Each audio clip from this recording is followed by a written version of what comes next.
सब जगह देखा, सबसे पूछा, कोई बेबी को फीडिंग के लिए भी बाहर नहीं लेके गया। साहब रात को 2 बजे हमारा बच्चा रोया था, उसकी आवाज सुनते ही हम दोनों जग गए। बच्चे की चोरी के अलावा कुछ और भी है क्या? कोई रैकेट? हमारा विक्टिम बच्चा और ये 2 औरतें। पुलिस ने 2 संदिग्धों की तस्वीरें रिलीज की हैं, जो इस शिशु के अपहरण में शामिल हो सकती हैं। क्या माँ, फिर से आप दवाई लेना भूल गई? बच्चा मांगने वाला बुढ़ा काका हमारे उमरगांव का नहीं था साहब? नाम तो याद नहीं मुझे इसका। दरअसल ये किसी भीख मांगने वाली को ढूंढती हुई आई थी। वो जो पेशेंट गीता थी वो अंकुश चैरिटेबल ट्रस्ट के किसी वॉलंटियर को रास्ते पे मिली थी। समय अंकुश चैरिटेबल ट्रस्ट जा रही हूँ, हो सकता है वहाँ पे गीता के बारे में कुछ पता चले।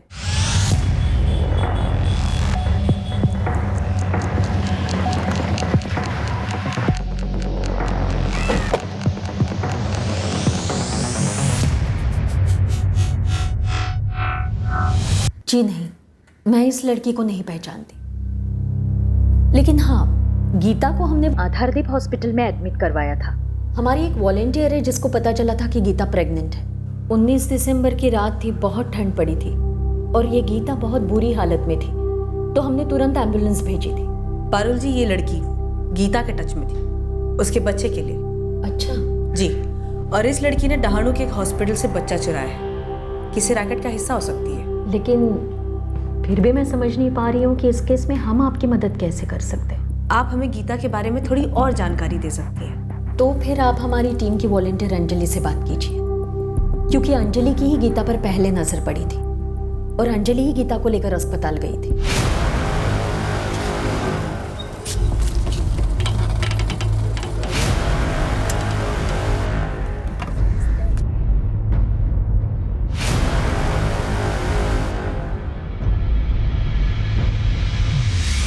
हाय, मैं अंजलि जवेरी।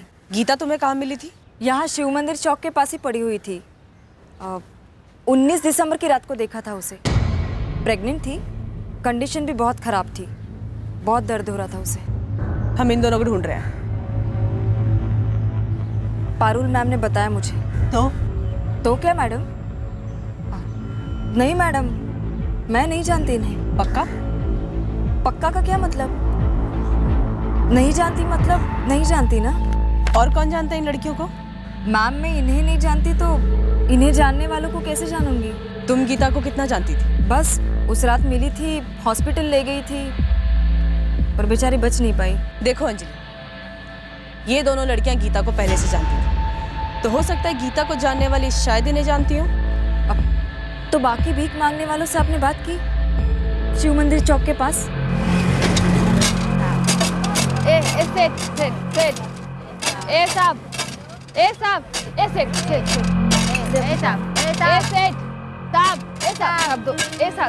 शायद उनमें से किसी ने इनको गीता के साथ देखा हो, या गीता ने इन्हें कुछ बोला हो। सही कह रही हो, चलो मेरे साथ। कहाँ? शिव मंदिर चौक। बताओ गीता तुम्हें कहाँ मिली थी और उसके आसपास कौन था?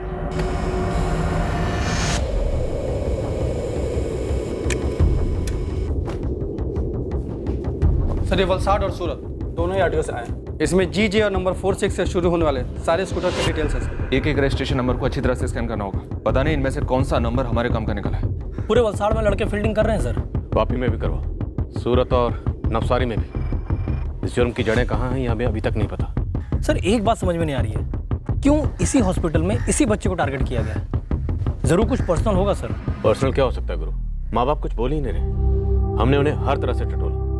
तुम्हारे लोग भी उनके गांव जवार से कुछ नहीं ढूंढ पाए। एक काम करता हूँ, अपने सारे लड़के लड़कियों को फील्ड से बुलवा कर सिर्फ इस एक लड़की को ढूंढने में लगाता हूँ।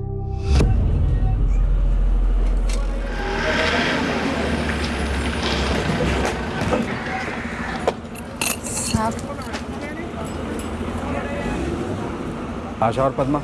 मैं आशा साहब। साहब, आपको हमारा नाम कैसे मालूम? तुम दोनों से कुछ बात करनी है, चलो। लेकिन हमने क्या किया है साहब? कुछ किया नहीं है, सिर्फ बात करनी है, चाय नाश्ता भी करवा देंगे, चलो। हमको कोई चाय नाश्ता नहीं करना है साहब। साहब, हम पर कोई गलत इल्जाम न ठोको साहब। इल्जाम नहीं लगा रहे हैं, सच में बात करनी है, ले चलो। लेकिन साहब कुछ तो बताइए कैसे? बोला ना, सिर्फ बात करनी है, गिरफ्तार नहीं करना है। कम इन सर। या कम इन। सबके स्टेटमेंट्स फाइल कर दी? जी सर। सर, मुझे लगता है अपना सिक्योरिटी वाला शमशेर और नर्स पूजा इन दोनों ने जानबूझकर उस किडनैपर को अनदेखा किया होगा। उन दोनों के खिलाफ हमें कोई ना कोई एक्शन तो लेना ही होगा। अब उन दोनों का कोई इन्वॉल्वमेंट है या नहीं, इस बात का पता तो पुलिस लगाएगी। हमें सिर्फ उन्हें कोऑपरेट करना है और हमारी इंटरनल इंक्वायरी शेयर करनी है। केस करेंगे हम पर? बच्चे के माँ बाप? अगर करेंगे तो तब की तब देखेंगे। बच्चा मिल जाना चाहिए। ऑब्वियसली गायत्री। और कुछ डिस्कस करना? नहीं। क्यों लालू उस वक्त नहीं रोया? क्यों मेरी आंख नहीं खुली जब वो लड़की हमारा बच्चा उठा कर ले गई?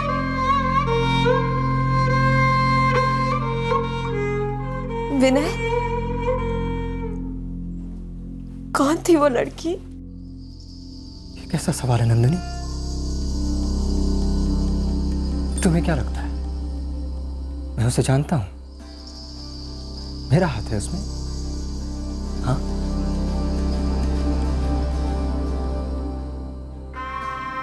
अपहरण होता तो फिरौती मांगते ना। फिर क्यों? कितनी सी जान। हेलो, हमारा पोता। हमसे कुछ छुपाया तो नहीं गया है ना?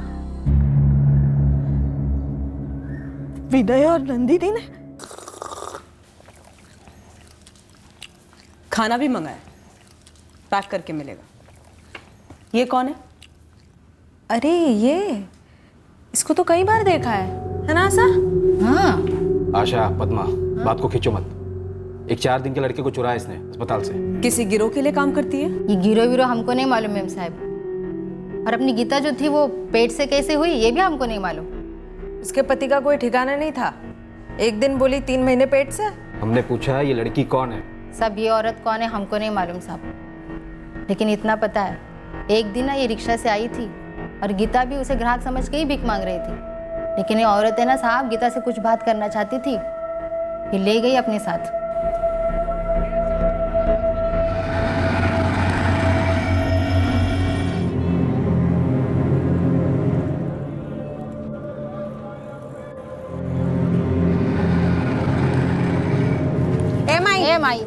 माई दे दे, माई दे दे, गरीब की दुआ लगेगी माई। माई दे दे, माई दे दे, माई दे दे ना, दे दे, ए माई दे, गरीब की दुआ लगेगी माई। ए माई हमें भी दे दे, हमने क्या पाप किया है? ए माई दे। कौन थी वो? नाम, कहाँ से थी? गीता से क्या बात हुई, कुछ पता है? ये तो नहीं पता मैडम कि उसकी गीता से क्या बात हुई थी, लेकिन उस दिन के बाद वो रोज आती थी गीता से मिलने। जब हम नहीं होते ना तब भी वो गीता से मिलने आती थी। कैसे पता? अरे साहब, गीता खुद बताई हमें।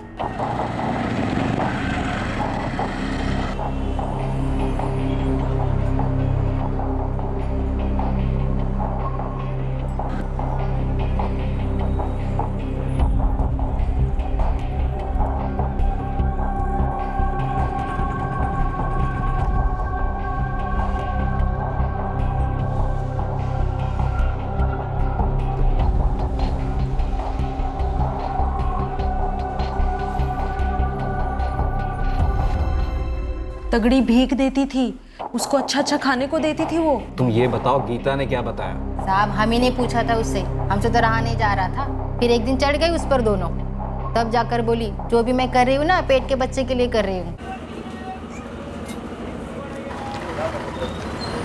अरे नहीं, उसको मुझसे कोई काम नहीं करवाना है। ये मेरे पेट का बच्चा चाहिए उसको, और 30,000 रुपये भी देने को तैयार है। क्या तू बच्चा बेचेगी? अरे भीख मंगवाने से तो अच्छा ही है। अब बोलिए कि बड़े से बड़े अस्पताल में पैदा करवाएगी। लेकिन वो भीख मांगने वाली के बच्चे के साथ क्या करेगी? ऐसा देखा, मेरे को जो बोलना है ना बोल, मेरे बच्चे को कुछ नहीं। हाँ, तेवर तो देखो इसके। हाँ। अब समझ में आया, धंधा कर रही है, बच्चा इसीलिए पैदा कर रही है ना। मुंह नोच लूंगी तेरा, समझी? चुप कर। खुद मुंह काला करके आई है, मेरा मुंह नोचेगी तू? अरे हम भिखारी है, लेकिन भिखारियों की भी कोई इज्जत होती है। और तेरे को क्या मालूम कि वो बच्चे को धंधे पे नहीं लगाएगी? हाँ। अगर लड़की हुई तो लाल बत्ती बाजार में, अगर लड़का हुआ तो लाल सिग्नल पे, समझी? अरे साला, तो मैं कौन सा बड़ा काम करवाने वाली थी बच्चे से? तो महारानियों के जलन से पेट दुख रहा है मेरा। जाओ जाओ, नजर मत लगाओ। अब वैसे भी मुझे पता है कि लड़का ही होगा, और उस मैडम को भी ना लड़का ही चाहिए। जाओ। गीता को कैसे पता था कि उसे लड़का ही होने वाला है? ये उसे कहीं लेके गई थी पता करने के लिए? ये तो हमको नहीं पता मैडम। गीता ने नाम नहीं बताया इसका? ना। वो नाम काय को बताती साहब? हमको तो पहले से ही मालूम था कि ये साली गीता बच्चे लोग का धंधा चला रही थी। ये आती कहाँ से थी? ये तो नहीं मालूम, लेकिन इतना मालूम है कि वो रिक्शे से आती थी। हर बारी एक ही रिक्शा होता था? नंबर याद है? नहीं साहब। कोई नाम नहीं, कोई पता नहीं, कोई सुराग नहीं। इस एक औरत को ढूंढ पाना आसान नहीं है, फिर भी मैं अपनी पूरी टीम लगा देता हूँ। सही होगा सर। कल के अखबार में इसकी फोटो छपवा दीजिए। अगर ये औरत यहीं की है तो शायद कोई देखकर पहचान ले। बिल्कुल सही। ये दोनों भीख मांगने वाली लड़कियां आशा और पद्मा गीता को जानती थी, और उस लड़की को भी देखा गया था गीता के साथ, पर उसके बारे में कुछ जानती नहीं है। पर यह बात कि गीता को लड़का होने वाला था और उस लड़की को भी गीता से लड़का ही चाहिए था, बात साफ है। वो दोनों लड़कियां किसी मेल चाइल्ड की तलाश कर रही थी। ये दोनों लड़कियां या तो अपने आप में गैंग होंगी या किसी बहुत बड़े गैंग का हिस्सा, जो लोग बच्चे को चुराकर निसंतान जोड़े को बेचते हैं, और उनमें से किसी एक जोड़े को लड़का ही चाहिए होगा। वलसाड़ में भीख मांगने वाली गीता से 30,000 में बच्चा खरीदने वाली थी। गीता मर गई तो यहाँ डहानू से बच्चा चुरा लिया। सर, मुझे अभी भी लगता है कि हॉस्पिटल में किसी अंदर के शख्स की मदद के बगैर बच्चा चोरी कैसे हो सकता है? हमने 3 लोगों की कमेटी बैठाई है सर। हॉस्पिटल के हर एक स्टाफ मेंबर के साथ में डिटेल में पूछताछ की है। आपने भी सबसे बात की है, सबके स्टेटमेंट्स रिकॉर्ड किए हैं। स्टेटमेंट्स हैं अश्विनी जी, पर जरूरी नहीं सब सच बोलेंगे। तो आप बुलवाइए सर, प्लीज कम। लेकिन मैं एक बात बता दूं, अगर हमारे हॉस्पिटल से वाकई में कोई शामिल होता तो मुझे 100% पता चल गया होता। लेकिन लगता है आपको मुझ पर भरोसा नहीं है। बच्चा जब तक मिल नहीं जाता भरोसा किसी पर नहीं किया जाएगा। अश्विन जी, आप पर भी नहीं। स्कूटर पर ट्रैकिंग कैसी चल रही है? एक रजिस्ट्रेशन नंबर के मालिक को कॉल हो रहा है सर। टीम वहाँ खुद जाकर चेक करेंगे, लेकिन सर इसमें टाइम लगेगा। चितले, अगर इतना ज्यादा टाइम लगा ना तो बच्चा आंखों से ओझल हो जाएगा, हम गोल गोल घूमते रहेंगे। उमर गांव में जो बूढ़ा घूम रहा था उस बच्चे के लिए, उस पर कोई प्रोग्रेस?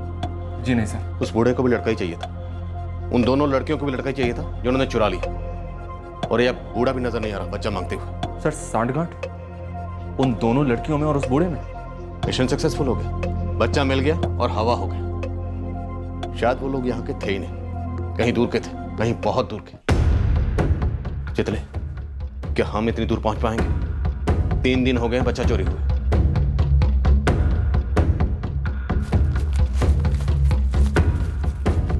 और फिर आया चौथा दिन, और अपने साथ लाया इस केस में एक बहुत ही अजीब मोड़। हमने इस मोड़ की बिल्कुल अपेक्षा नहीं की थी।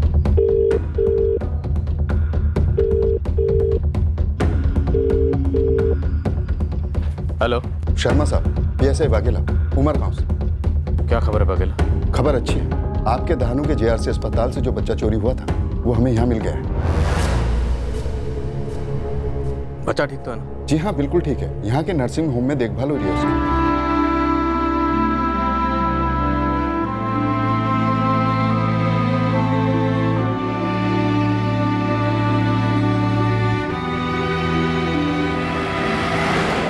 उमर गांव में उस सुबह जो हुआ था वो हम सबके होश उड़ा देने वाला था।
मैंने रोने की आवाज सुनी। आवाज सुनते ही मैं यहाँ आया, झाड़ी हटा के देखा तो। देखिए, चिट्ठी पुलिस के नाम है तो पुलिस को ही आकर इसे खोलने दीजिए। किसी ने बच्चे को छोड़ दिया है। પણ આ તો છોકરો છે।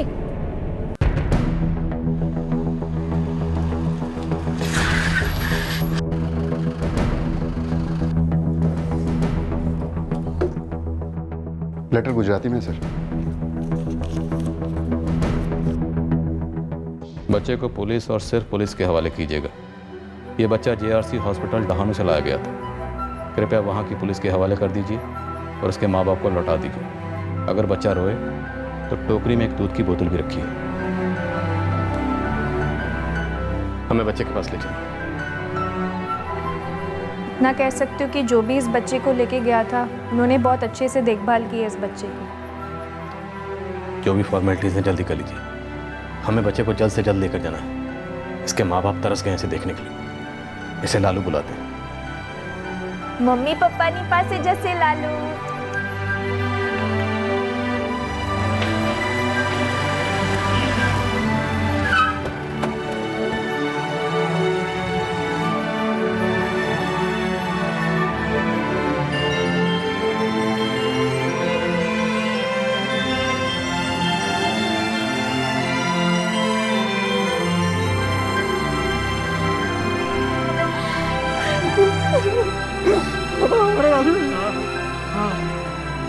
बच्चे के पास ये चिट्ठी मिली है।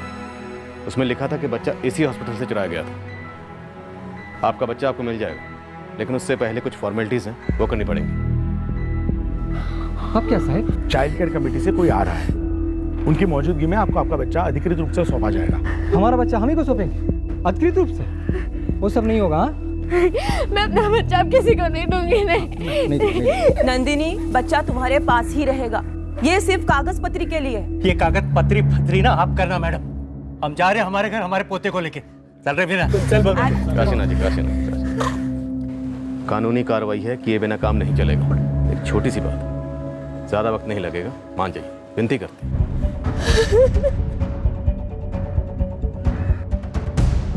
एक चौंकाने वाली खबर है। जेआरसी हॉस्पिटल दहानू से जो 4 दिन का बच्चा चुराया गया था, वो बच्चा उमरगांव के एक खेत में महफूज पाया गया है। उसे किसी ने वहां एक टोकरी में छोड़ दिया था। बच्चे की हालत ठीक है, पर पुलिस की हालत बौखलाई हुई है। उन्हें ना गुनहगारों की कोई खबर है, न इस संगीन जुर्म के मकसद की भनक।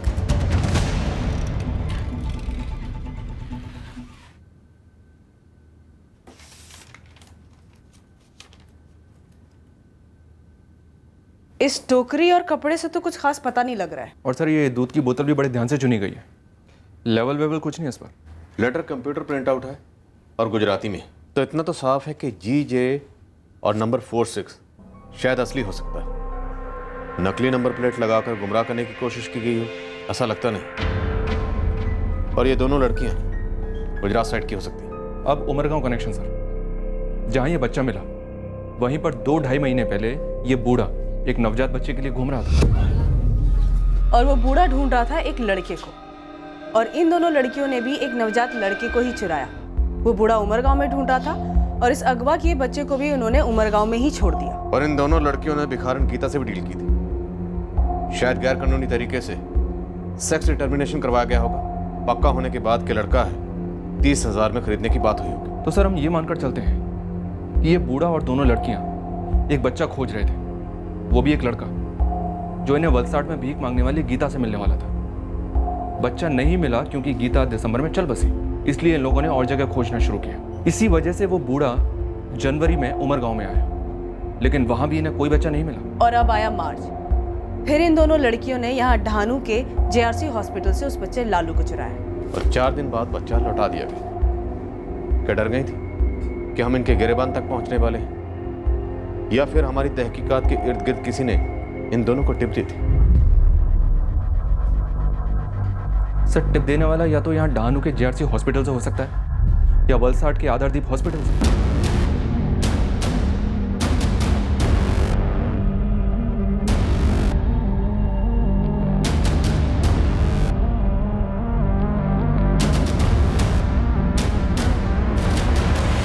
वलसाड, उमरगांव, दहानू। हमारे सस्पेक्ट इन तीनों जगह के नहीं हो सकते, लेकिन इन तीनों जगह के आसपास के कहीं के होंगे। सब ये वापी, हमें वापी पे फोकस करना चाहिए क्योंकि यही इन तीनों का सेंटर पॉइंट है। पॉसिबल है। चितले, जितने भी GJ46 लिस्ट वाले वापी के रजिस्ट्रेशन है, सिर्फ उन पर फोकस करो। मुझे नहीं लगता ये नंबर जाली होगा। वैसे भी अब बच्चा तो मिल ही गया, तो सीना चौड़ा कर कर भिड़ते पता तो करें कि आखिर बच्चा चुराया क्यों गया और फिर बच्चा लौटाया क्यों। अब हमने हमारा निशाना सिर्फ वापी पर साधा। हम वैसे भी अंधेरे में तीर चला रहे थे, हमारे हाथ में कोई ठोस सुराग नहीं था। बस सिर्फ इतना अनुमान था कि उस बूढ़े आदमी और उन दो लड़कियों के बीच में कोई ताल्लुक है। हमारा अनुमान हकीकत में जो हुआ था उसके काफी करीब था। क्या कर रहा है मेरा बेटा? खिचड़ी खा रहा है? ओह, ये क्या है? ओके, मैं ऑफिस जा रहा हूँ। ओके, बाय बेटा।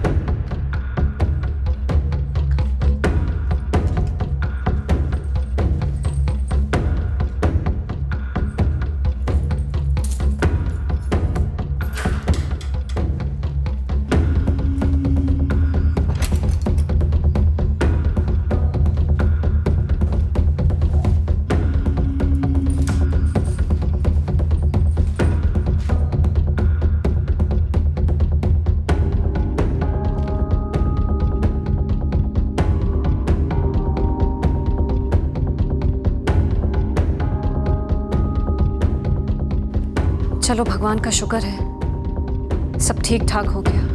ये एक खबर पढ़ने के लिए तो तरस गई थी। चल मुझे काम है, मैं बाद में बात करती हूँ।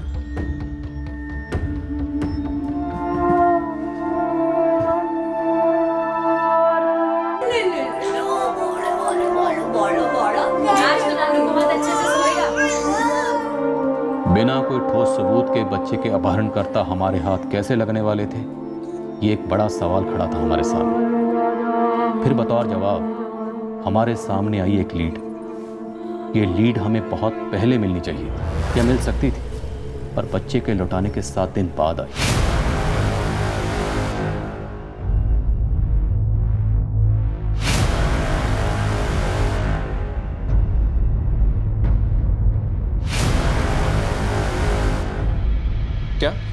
क्या नाम बताए? सर सुनील बाग नाम है मेरा। धानू में रहता हूँ और बोरीवली में सर्विस करता हूँ। इन दोनों लड़कियों को या इनमें से किसी भी एक को जानते हो तुम? नहीं सर, मैं इन दोनों में से किसी भी लड़की को नहीं जानता। पर हाँ सर, वो आज मैं ऑनलाइन कुछ पढ़ रहा था तो तब ये स्कूटर नंबर वाली बात स्ट्राइक हुई, GJ46। स्कूटर के बारे में तुम क्या जानते हो? सर मुझे लगता है कि मुझे इस स्कूटर का पूरा नंबर पता है। GJ-X146R8।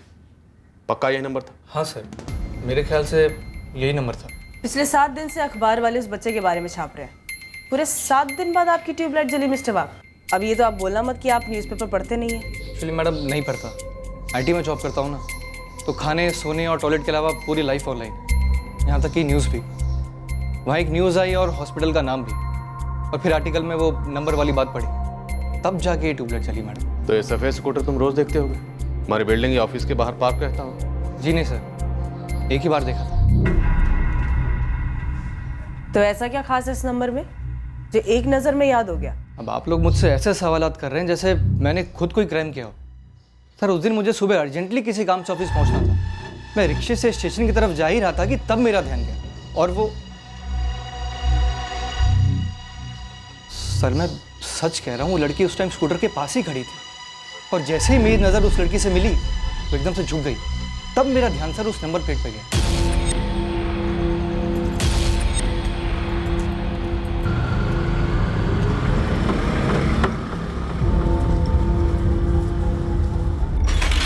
सर स्कूटर लोकेट हो गया, GJ-X146R8।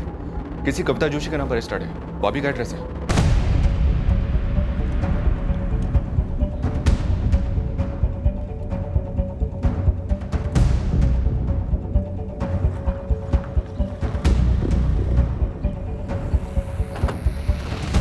सुनिए, कविता जोशी कहाँ रहती है?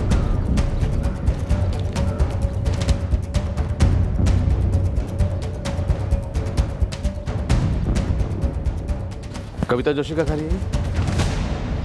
हाँ।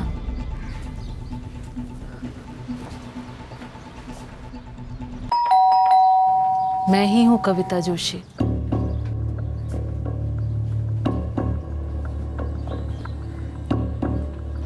आप कविता जोशी? हाँ।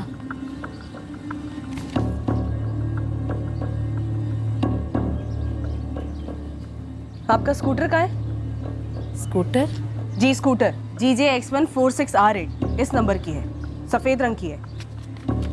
ये स्कूटर जो आपके नाम और आपके घर के एड्रेस पर रजिस्टर्ड है, देखिए इसे। नहीं मालूम। देखिए मैडम, ये स्कूटर एक बच्चे के अपहरण में इस्तेमाल हुआ, दहानू में। कहाँ है ये स्कूटर? पहचाना आपने? मुझे नहीं मालूम। ये स्कूटर आपके नाम पे रजिस्टर्ड है, कैसे नहीं मालूम आपको? मुझे नहीं मालूम। आपके घर पे कौन कौन रहता है?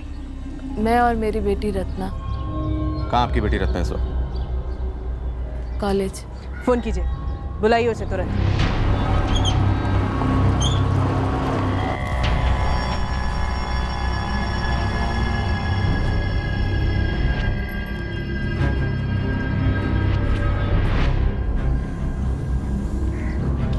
रत्ना जोशी? जी मैं ही हूँ रत्ना जोशी। क्या हुआ सर? ये स्कूटर आपकी माँ कविता जोशी के नाम पर रजिस्टर्ड है, पर इन्हें पता तक नहीं। सर वो माँ डिप्रेशन की पेशेंट है, कभी कभी वो ब्लैंक हो जाती है, उन्हें कभी कुछ याद नहीं रहता। लेकिन आप मुझे ये मेरी स्कूटर के बारे में क्यों पूछ रहे हो? ये तुम्हारी स्कूटर है? जी। तो स्कूटर पर ये दो लड़कियां कौन? ये मेरी बहनें हैं, स्वाति दीदी और प्रीति दीदी।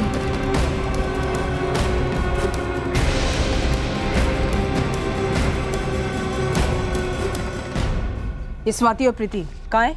वो वापी में रहती है अपने अपने पति के साथ। रत्ना तुम्हें पता था ना कि तुम्हारी स्वाति दीदी और प्रीति दीदी ने दहानू से एक बच्चा चुराया था? दोनों बहनों के एड्रेस?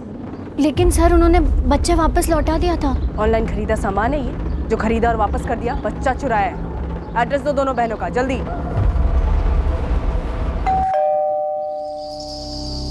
आ रही हूँ, 1 मिनट।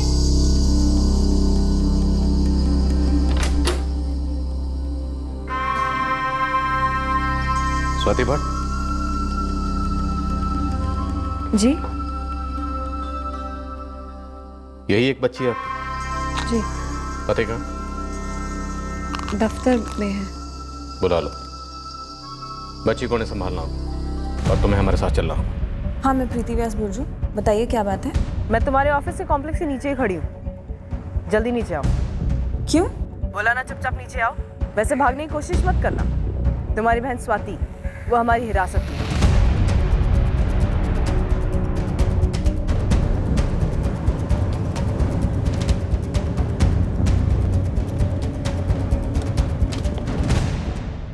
हमारा मकसद बच्चे को नुकसान पहुंचाना बिल्कुल नहीं था सर। तुम लोगों ने बच्चा लौटा दिया, इसका मतलब ये नहीं कि तुम लोगों का जुर्म भी मिट गया। बच्चा किडनैप किया था तुम लोगों ने। नुकसान पहुंचाने का मकसद नहीं था तो बच्चे को उमरगांव के खेत में ऐसे अकेले छोड़ के नहीं चले जाते। कुछ 19-20 हो सकता था बच्चे के साथ। नहीं होता मैडम, मैं वही थी।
जब तक बच्चा सही सलामत किसी के हाथ नहीं लगा, मैं वहाँ से हिली नहीं थी सर। तो ताली बजाएं हम, तुम्हारा नाम किसी मेडल के लिए रेकमेंड करें, राष्ट्रीय ममता अवार्ड। स्वाति, प्रीति, बच्चा क्यों चुराया? उस वलसाड में भीख मांगने वाली गीता का बच्चा क्यों खरीदने की कोशिश की? उमर गांव में बूढ़ा कौन था जो नवजात बच्चे की तलाश कर रहा था? अच्छी परवरिश का लालच देते हुए। कौन है वो? तुम्हारे गिरोह का सरदार? हमारा कोई गिरोह नहीं है सर। ये हमने फर्स्ट टाइम किया था। पूरे 3 महीने से प्लानिंग चल रही थी, या शायद उससे भी पहले? यही बच्चा क्यों चुराया?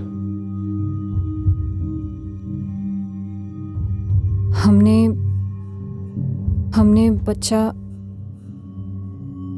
हमारी माँ के लिए चुराया। तुम्हारी माँ कविता जोशी के लिए? वजह? रत्ना ने आप लोगों को बताया होगा सर, माँ को डिप्रेशन है, तो 4 दिन का चुराया हुआ बच्चा उस डिप्रेशन का इलाज था। कैसे? कहानियां मत बनाओ, मत भूलो कि तुम लोग इस वक्त हवालात में हो। कहानियां नहीं बना रहे सर, सच कह रहे हैं। ये बच्चा हमने अपनी माँ के लिए चुराया, लेकिन उनका दूर दूर तक कोई लेना देना नहीं है इस सबसे। जो किया हम दोनों ने किया सर, और कोई इन्वॉल्व नहीं है। और कोई भी नहीं? तो फिर उमर गांव में जो बूढ़ा घूम रहा था बच्चे की तलाश में, वो कौन है? वो हमारे नाना जी हैं। मतलब फैमिली बिजनेस है? नहीं मैडम, हमने कहा ना आपसे, हमने जो भी किया अपनी माँ की हेल्प करने के लिए किया।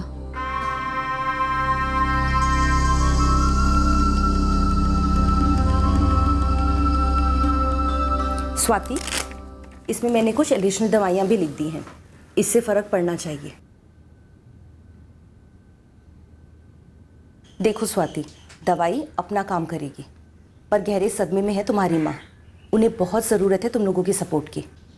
जी समझ रही हूँ, पापा से बात करती हूँ मैं। मुझे उसके साथ होना चाहिए था, उसकी देखभाल ठीक से कर लेता। मैं होता तो ऐसा कुछ होने ही नहीं देता। मैं क्या बोल रहा हूं तुम्हारी समझ में आ रहा है कविता? माँ, दवाई। बीमार था तो अच्छे से अच्छे डॉक्टर को दिखाते, बन जाता। मुझे तो किसी ने बोला तक नहीं। देखिए पापा, हमसे जो हो पाया हमने किया, सब कुछ किया। और राहुल हमारा भी भाई था, इकलौता भाई। स्वाति दीदी, माँ की हालत अब भी वैसी है और पापा फिर से आए थे। पापा को पता है डॉक्टर ने क्या कहा? माँ की हालत और ज्यादा बिगड़ रही है। एक बार नहीं 1000 बार बताया उनको, पर वो है कि वही की वही बात बोले जा रहे हैं। और मम्मी भी कुछ नहीं बोलती है, उन्होंने सब कुछ अपने अंदर रखा हुआ है, बिल्कुल चुपचाप सी रहती है। माँ की हालत में कोई सुधार नहीं हो रहा था। पापा समझ ही नहीं रहे थे, समझ ही में नहीं आ रहा था कि हम क्या करें। और पापा भी नहीं समझ रहे थे कि माँ की क्या हालत है। राहुल माँ का भी बेटा था, हमारा भाई था वो। उस रात अचानक राहुल को बहुत तेज बुखार चढ़ा। राहुल, राहुल, राहुल, राहुल, राहुल, राहुल। माँ बैठिए। माँ, क्या कहा डॉक्टर ने? हमने सारी कोशिशें की सर, ऐसा बिल्कुल नहीं था कि हमने ध्यान नहीं दिया, लेकिन अब हमारे हाथ में कुछ भी नहीं था। हमारा भाई चल बसा। हमें भी बहुत दुख हुआ। राहुल पप्पा का लाडला था, माँ का भी, हम सबका। तो तुम्हें लगा है चुराया हुआ बच्चा तुम्हारी माँ की जिंदगी में राहुल की कमी पूरी कर देगा और वो डिप्रेशन से बाहर आ जाएंगे? नहीं सर, डिप्रेशन जितना भी बढ़े, माँ की देखभाल तो हम तीनों बहनें कर लेती। दरअसल ये बच्चा हमने पप्पा की वजह से चुराया था। ये क्या करने की सोच रहे हैं आप दामाद जी? ये गलत है। प्रीति, स्वाति, रत्ना का तो सोचिए। गोपाल जी, अब ये मेरी गलती तो नहीं है ना कि कविता के लिए बच्चा पैदा करना मुश्किल है। कविता की भी तो कोई गलती नहीं है ना दामाद जी। जो राहुल को खो दिया हम सब ने, वो माँ है उसकी, सबसे ज्यादा सदमा उसे पहुंचा। अब वही बात बार बार दोहरा के आप मुझे सदमा मत दीजिए। देखिए, मैं दूसरी शादी कर रहा हूं, मतलब कर रहा हूं।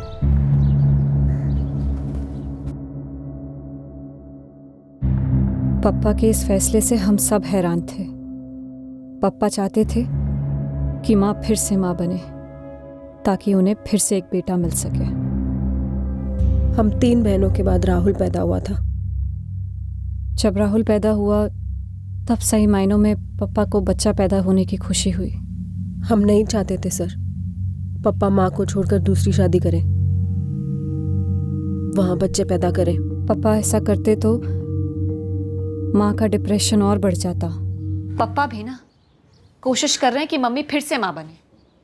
अब कौन समझे, एक तो मम्मी की उम्र नहीं है, ऊपर से उनका डिप्रेशन, और पापा की उम्र भी तो क्या पागलपन है ये।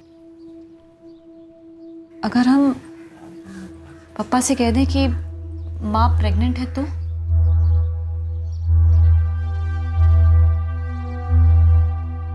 लेकिन दीदी इससे क्या फायदा होगा?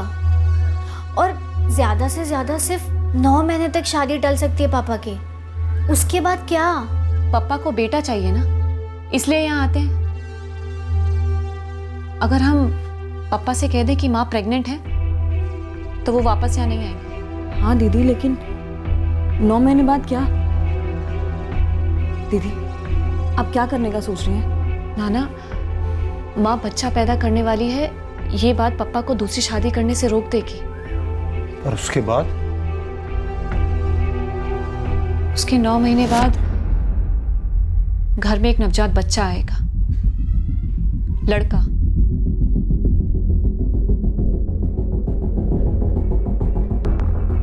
हम पापा से कह देंगे कि माँ ने जन्म दिया है।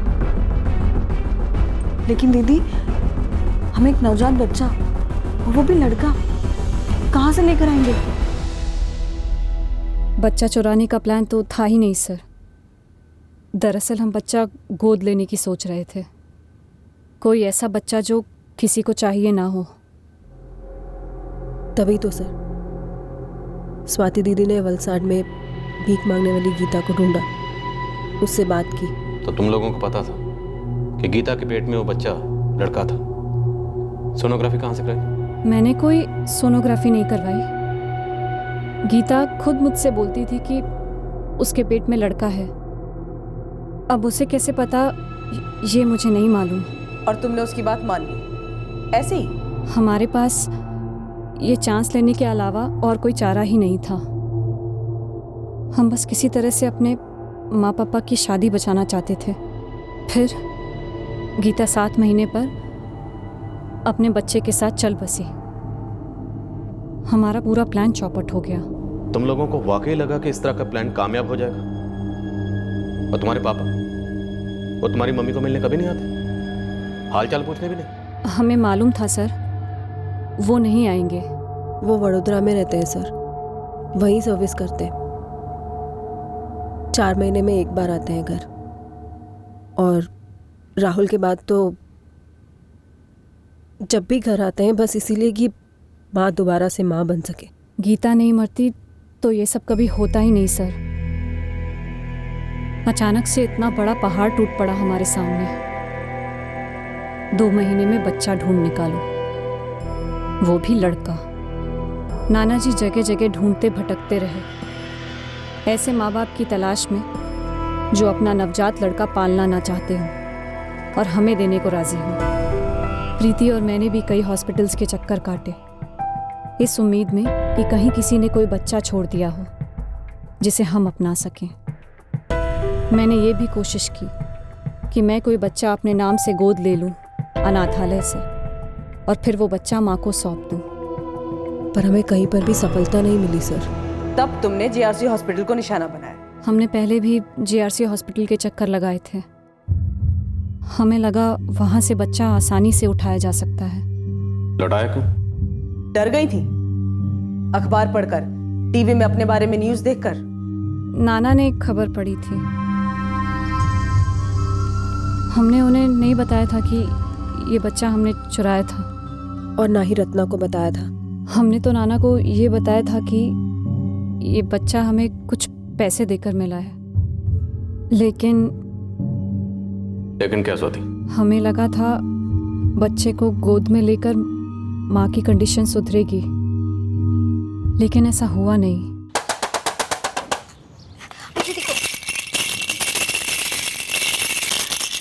माँ देखो ना, आपका बेटा लौट आया। माँ, राहुल लौट आया, देखो इसे। बच्चा बहुत छोटा था, उसे देखभाल की ज़रूरत थी और माँ की ये हालत थी कि वो खुद की ही देखभाल नहीं कर पा रही थी। ऐसे में वो क्या ख्याल रखती बच्चे का। और ऐसी हालत में हम पप्पा को बता ही नहीं सकते थे कि माँ ने एक लड़के को जन्म दिया है। वो दौड़े दौड़े आते ज़रूर, लेकिन माँ का रवैया देखकर 2 मिनट में चोरी पकड़ लेते कि ये उनका बच्चा नहीं है। हम ये जान गए थे कि बच्चे को हमारी माँ की देखभाल में नहीं छोड़ा जा सकता। या तो मुझे उसे अपने घर ले जाना पड़ता या प्रीति को। लेकिन कैसे ले जाते सर? हमारे पतियों को ये भनक तक नहीं थी कि हम दोनों बहनों ने ये सब कुछ कर दिया है। वो बिल्कुल अनजान थे, यकीन नहीं होता। ये सच है सर। रत्ना तक को हमने नहीं बताया था कि ये बच्चा चुराया हुआ है। वो तो नाना को पता चलने के बाद हमें कबूलना पड़ा। तुम दोनों ने धानु के जेआरसी हॉस्पिटल से इस बच्चे को चुराया है ना? और कोई रास्ता नहीं था नाना। ये देखो,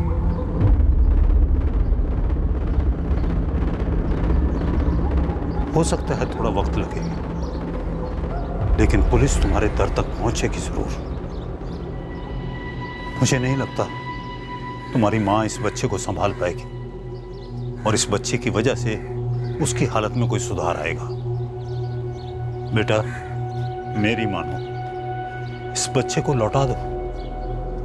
करने दो तुम्हारे पापा को दूसरी शादी और भगवान से प्रार्थना करो कि दुनिया के सारे लड़के उसी के घर में जन्म लें। लेकिन बेटा, इस बच्चे को लौटा दो।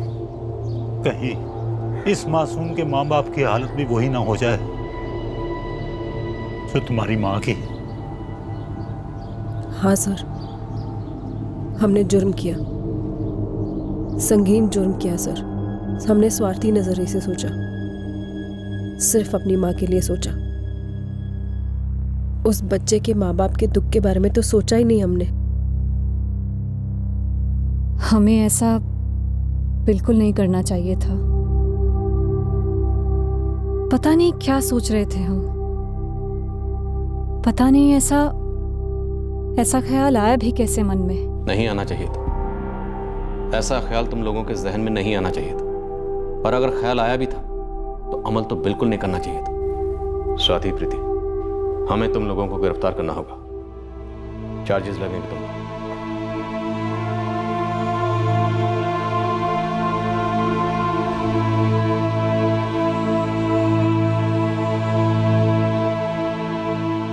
एक सदमे की गिरफ्त से तो निकला नहीं था ये परिवार, जो एक और बड़े सदमे के तले कुचला गया। प्रीति और स्वाति के पति दंग रह गए जानकर कि उनकी पीठ पीछे उनकी पत्नियों ने इतनी बड़ी साजिश रची थी। क्या इस हादसे के चलते प्रीति और स्वाति के पिता राजेंद्र जोशी पर कोई असर हुआ, यह हमें नहीं मालूम।